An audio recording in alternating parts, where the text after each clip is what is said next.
science is not in principle committed to the idea that there's no afterlife, or that the mind is identical to the brain, right, or that materialism is true.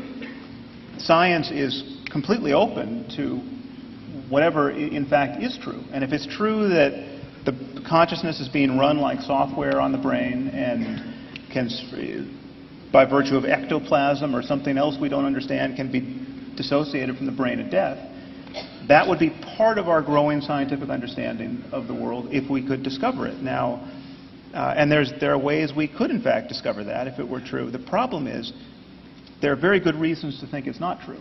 And we know this from now 150 years of neurology, where you damage areas of the brain and faculties are lost. And they're clearly, it's not that everyone with brain damage has their soul perfectly intact, they just can't get the words out.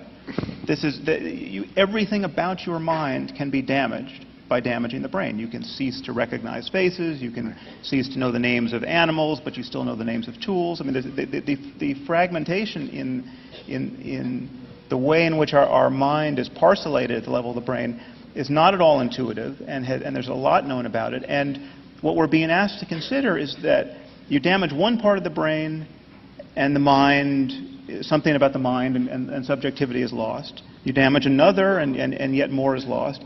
And yet if you damage the whole thing at death, we can rise off the brain with all our faculties intact, recognizing grandma and speaking English. Now,